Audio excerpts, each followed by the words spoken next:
అది ఒక హిందువు కావచ్చు, ముస్లిం కావచ్చు, క్రిస్టియన్ కావచ్చు, మతం ఏదైనా, ధర్మం ఏదైనా, జన్మతః ప్రతి మనిషి పాపములోనే పుట్టాడు.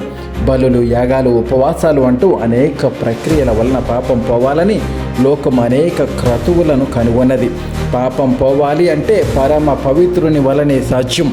ఈ లోకములో దేవుళ్ళుగా పిలువబడుతున్న వారందరిలో ఏదో ఒక లోకం పాపం కనిపిస్తుంది. కానీ నాలో పాపం ఉన్నదని ఎవడు స్థాపించగలడని లోకానికే సవాలు విసిరిన ఏకైక దేవుడు యేసుక్రీస్తు ప్రభు. దొంగతనాలు చేసేవాడు దొంగ అయితే, వ్యభిచారం చేసేవాడు వ్యభిచారి అయితే, మోసం చేసేవాడు మోసగాడు అయితే, తిరిగేవాడు తిరుగుబోతు అయితే, పాపం చేసేవాడు పాపే కానీ దేవుడు కాదు, పరిశుద్ధుడైతేనే దేవుడు. ఇలా పరిశుద్ధత కలిగిన ఏకైక దైవం నజరేయుడైన యేసుక్రీస్తు ప్రభు.